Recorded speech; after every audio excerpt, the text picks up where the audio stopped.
Terima kasih sudah nonton Just Live pertama, dan sampai sekarang 21.000 yang nonton. Itu benar-benar orang yang interested ya, dan itu gue hargai sekali. 21.000 orang itu yang nonton, terima kasih.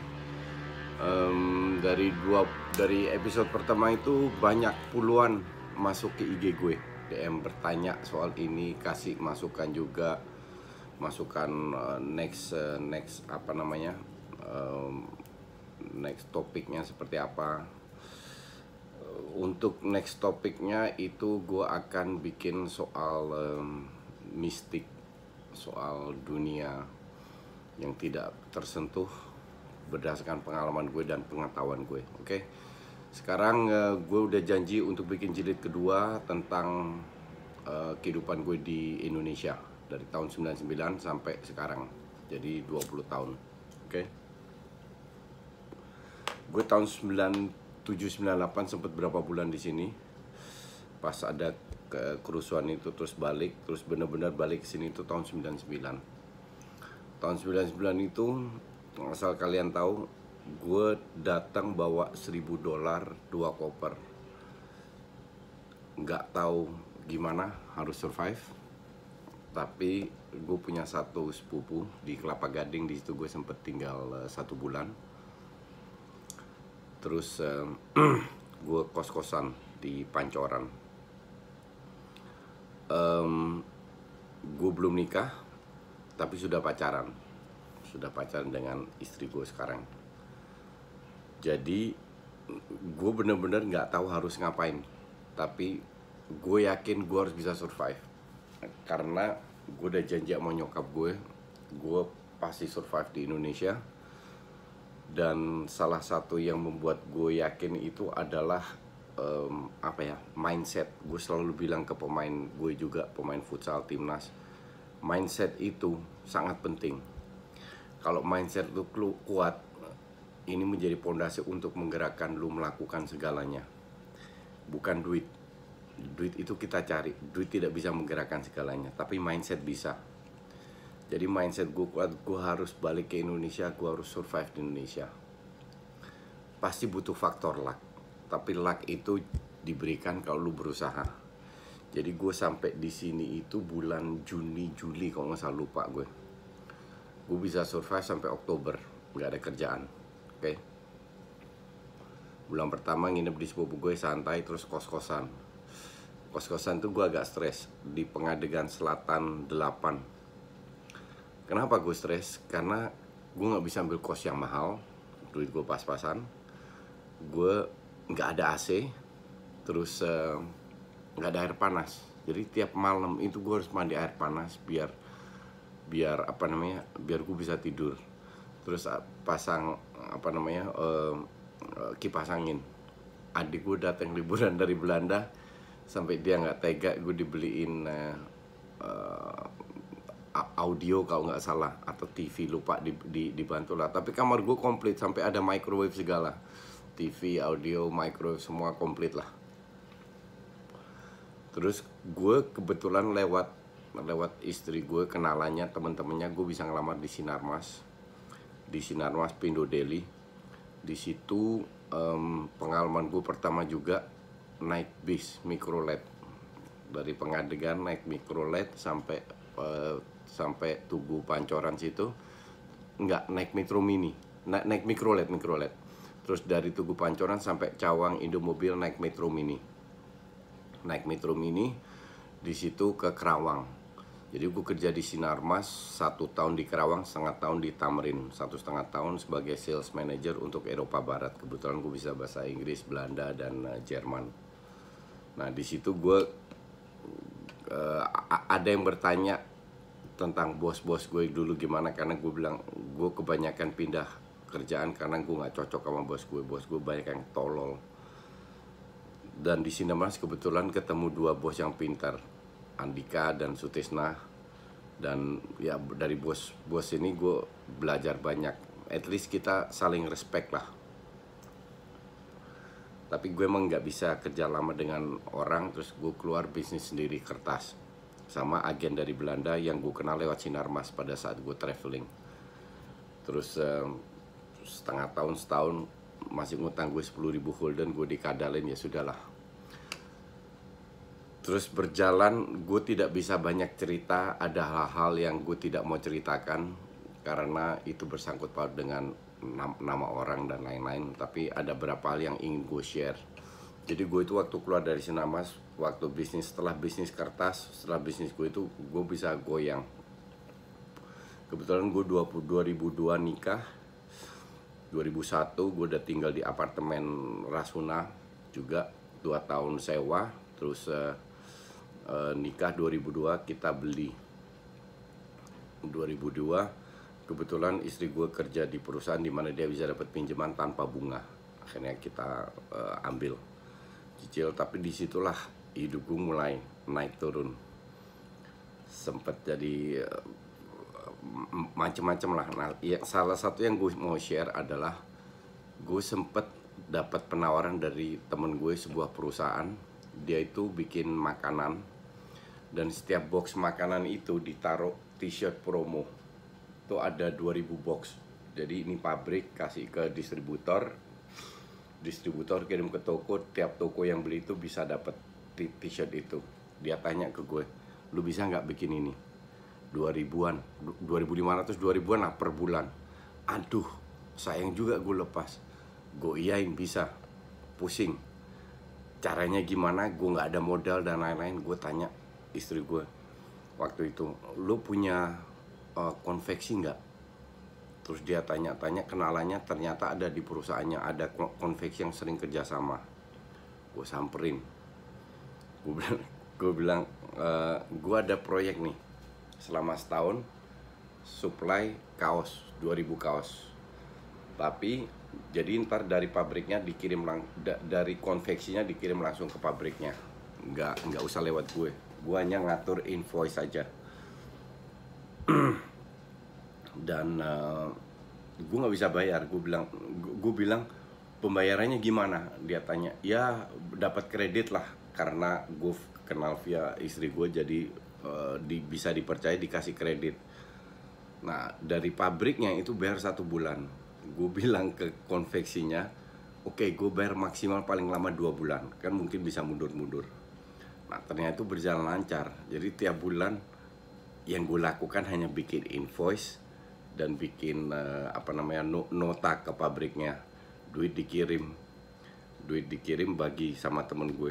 Berjalan setahun. Jadi ini bisnis puluhan, ratusan juta, tapi gue modal nol. Yang kedua, gue modal nol. Nah, yang pertama, ada banyak bisnis lagi yang gue lakukan dengan modal nol. Nah, hal-hal kayak begini itu bisa dilakukan di Indonesia. Itulah kenapa gue pindah ke Indonesia, karena masih banyak yang bisa diatur. Sewa karyawan juga nggak terlalu mahal. Hal kayak begini tidak mungkin dilakukan di Belanda, karena semua terkait dengan pajak. Lu harus punya PT, harus terdaftar, karena tidak ada satu perusahaan mau kalau tidak didaftarkan lah. Waktu itu kan gue nggak ada sama sekali, PT-PT-an lah kasarnya begitu. Tapi hal kayak gini bisa dilakukan. Bahkan kalau nggak salah gue pakai PT dia, atau lupa lah gue. Tapi intinya ini sempat setahun atau setahun lebih gue lakukan. Salah satu kerjaan yang gue bisa survive karena kerjaan ini. Terus tahun 2003 gue masuk PSSI. Sebenarnya gue nggak mau bahas futsal di sini. Lewat almarhum Haji Mas Said, 2003 gue bikin sekolah pertama Haji Mas Said Futsal Clinic, AMFC, sampai sekarang ada, sudah melahirkan puluhan pemain timnas. Terus 2004 gue ke Belanda, pulang 3 bulan di Belanda, ambil kursus di KMVB. Ambil kursus di KMVB itu juga pakai duit sendiri, nggak ada yang bayarin. Itu benar-benar hidup susah. Untung saudara gue punya restoran, gue bisa tinggal di atasnya. Ada rumah, gue bisa tinggal di situ. Ruang kosong, gue bisa tinggal di situ selama 3 bulan. Balik sini 2004 gue diminta jadi pelatih timnas sama Roni Pangemanan. Waktu itu Nurdin Halid baru naik. Jadi itu berjalan sedikit tentang karir futsal gue. gue sudah tulis 2 buku, 5 tahun pelatih timnas. 2006 sempat digeser, 2009 sampai 11 digeser sama Nurdin. 2011 juara Arifin naik, Pak Tony Aprilani exco-nya diminta lagi jadi Dirtek Futsal. Terus sampai 2013 SEA Games Myanmar gue berhenti total. Baru sekarang setelah 5,5 tahun balik lagi. Terus 2007 karir gue di TV. 2007 karena gue juga pelatih timnas. Gue 12 tahun sekarang di TV, 7 tahun sampai 2014 di TV One, La TV ke TV One. Itu mulainya juga karena Liga Belanda. Itu emang gue lagi beruntung. Manusia itu kalau udah berusaha itu pasti ada untungnya. Nggak ada orang yang ngerti Liga Belanda. 3 tahun Liga Belanda dan lain-lain sampai 2014 Piala Dunia di TV One. Habis itu Net bikin ESPN FC. Langsung pindah ke Net. 2 tahunan gitu di-cut jadi Net Soccer. Terus gue ke beIN Sport 2017. Setahun nggak boleh siaran di Net, tapi 2018 ke 19 boleh siaran. Nah, 2 tahun di beIN Sport di-cut. beIN Sport di-cut seluruh Asia. Jadi jobless 5 hari. Tiba-tiba dapet telepon dari orang TVRI. Katanya Pak Helmi Yahya minta gue. Ya jujur aja, gue tahu Helmi Yahya siapa, tapi gue nggak pernah ketemu. Dan nggak pernah, gue beruntung juga bahwa beliau nonton gue mungkin pas di beIN Sport. Jadi gue masuk TVRI sekarang. Terus ditambah Metro TV tiap hari Jumat bikin talk show kayak ESPN dulu. Terus UCTV bikin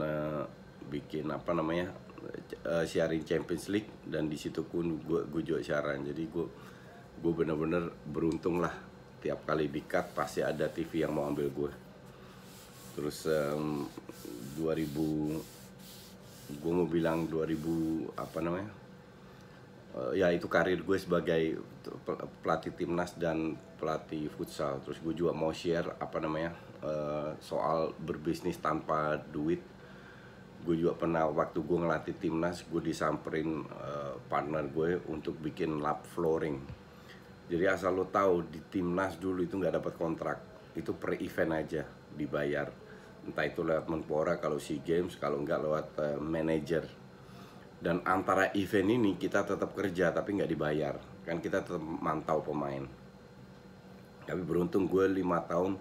Jadi 4 tahun 5 tahun jadi Dirtek di Elektrik PLN, jadi ada ekstra masukan. Tapi di situ kebetulan ada partner dari Surabaya nawarin gue flooring, interlock flooring itu gue sudah jual ratusan, 300-an kalau nggak salah. Di Jogja paling banyak. Di Jogja gue hitung-hitung ada 50 lapangan, Jogja dan sekitarnya lah, 50 lapangan dari gue. Dan itulah salah satu keberuntungan dari. Nah itu bener-bener miliaran gue untungnya di situ. Sempet bikin koran bola pro goal, habis hilang 1 eman. Terus macem-macem lah. Jadi bisnisnya udah bener-bener meningkat banget. Tapi itu semua berkat keberuntungan ini selalu datang dari segala segi. Gue juga dibantu banyak orang. Di samping istri gue bantu banyak, tapi juga orang kayak Yusuf Kurniawan, pemeretnya Top Score, yang pernah bantu gue 450 juta cash tanpa ada hitam di atas putih. Pada situ gue punya cafe kesulitan. Terus berapa ratus juta dari Ibnu Jamil gue pinjem, gak ada hitam di atas putih juga. Dan semua itu gue udah lunasin karena gue ada cafe. Sampai gue jual BMW gue. Gue bilang ke mereka, kenapa kalian pinjemin gue? Jawabannya simple, karena pada saat gue susah lu selalu pinjemin gue. Bahkan itu gue sudah lupa. Jadi selalu, dan jebret juga Valentino itu gue udah kenal lama, selalu kasih motivasi gue karena kita berdua juga mengalami hal-hal yang sama susahnya. Jadi selalu ada orang, kalau nggak bantu gue duit, bisa bantu advice atau nggak meninggalkan gue lah. Karena sekarang sangat kelihatan bahwa pada saat gue nggak punya duit itu gue bener-bener susah dan banyak orang nggak kenal. Sekarang kalau udah pelan-pelan punya duit lagi, tahun yang susah untuk gue itu 2016, itu bener-bener susah banget. Sampai buat makan aja nggak ada duit, bener-bener aduh hancur-hancuran lah. Internal dengan istri gue juga udah banyak ribut lah. Tapi itu semua membuat gue lebih kuat. Dari naik BMW sampai dipinjemin partner gue Avanza, nggak akan lupa juga gue itu. Terus apa ya, gue sempet jadi promotor sepak bola, datengin Valencia, BPL Master dan lain-lain dengan beberapa partner. Tapi hal-hal seperti itu ini membuat gue lebih kuat. Satu hal yang pasti adalah lu jangan lari dari masalah. Ini salah satu pertanyaan yang ada di Instagram gue, yang masuk di Instagram.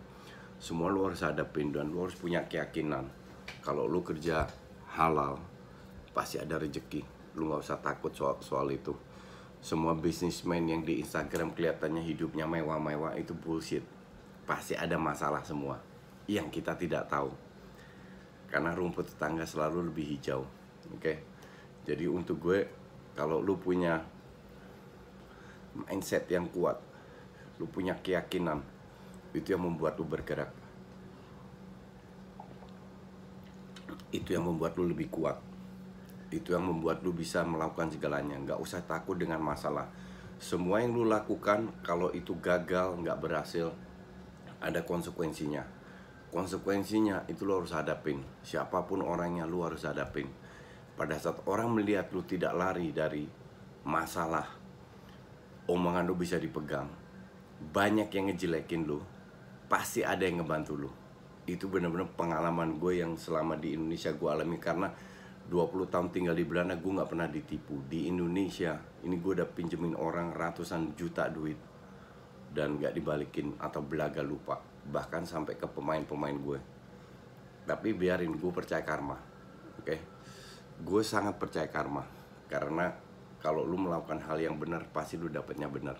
Mungkin tidak sekarang, kita tidak pernah tahu masa depan seperti apa. Tapi kalau kerja yang benar, rezeki itu pasti datang. Terakhir gue ngobrol sama Valen Jebret dan dia itu benar-benar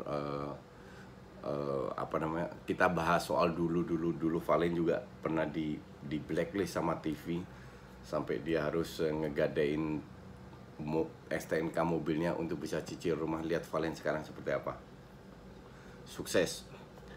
Dan kita dulu tidak terlalu sering kontak, tapi kalau kita butuh kita saling curhat lah, saling membantu.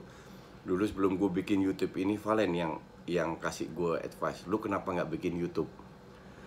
Dia yang pertama. Ini jauh 2-3 tahun yang lalu sebelum gue bikin. Bahkan dia tawarin gue upload di akunnya, kan dia punya akun media yang ada beberapa YouTube lah, biar nama gue terangkat gitu. Itu gue nggak bakal lupa. Maka dari itu kalau dia minta tolong gue, sesongong-songongnya dia, pasti gue selalu bantu. Karena dalam hidup ini gue terlalu banyak lihat orang manis di mulut, tapi tingkah lakunya nggak bener. Oke. Kita manusia pasti membuat kesalahan, tidak mungkin luput dari kesalahan. Tapi jangan sampai kita lari dari masalah. Karena lari dari masalah itu tidak memberikan lu solusi. Terus sebenarnya banyak hal yang telah gue lakukan di Indonesia ini. Gue sempat jadi bandar bola tahun 2000-an awal, setelah selesai bisnis kertas itu kalau nggak salah. Itu setahun karena gue punya klien yang gede, jadi hidupnya dari situ. Jadi, wah, udah banyak banget lah yang pernah gue lakukan. Tapi semua orang, banyak orang yang suka fitnah gue atau ngomong jelek sama gue nggak masalah, karena gue tahu apa yang gue lakukan. Gue tidak pernah dengan sengaja menyakiti atau memfitnah orang. Tapi gue secara tidak sengaja menyakiti mungkin sering dengan gaya gue.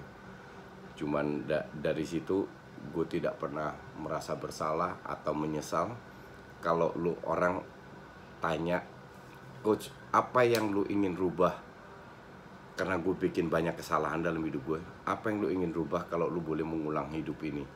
Gue akan bilang tidak ada satupun yang ingin gue rubah, karena semua kesalahan gue lakukan membuat gue sekarang jauh lebih stabil, lebih kuat secara emosional, secara mental, dan lu berani melihat, menghadapi masalah dan lain-lain. Gak usah takut soal itu. Maka dari itu orang pasti bilang, lu gak takut mati? Enggak, gue takut dua hal, gue takut miskin sama gue takut sakit. Karena gue pernah mengalami itu. Seperti yang di Just Life pertama gue bilang, gue dulu di Indonesia hidupnya mewah. Ini asal gue kasih gambaran aja ya. Tahun 67 bokap gue itu sudah punya 4 mobil Amrik semua, Chevrolet, Dodge, dan lain-lain. Sudah pakai jam Rolex. Ntar sekali-sekali gue upload di foto gue waktu bayi kecil di IG, biar lu lihat gue nggak ngomong kosong. Dari hidup mewah kecil sampai gue di Belanda hidup berdikari semua sendiri. Di sini pun dari beli mobil cash sampai makan di food court aja nggak bisa karena nggak ada duit. Itu semua gue udah alamin.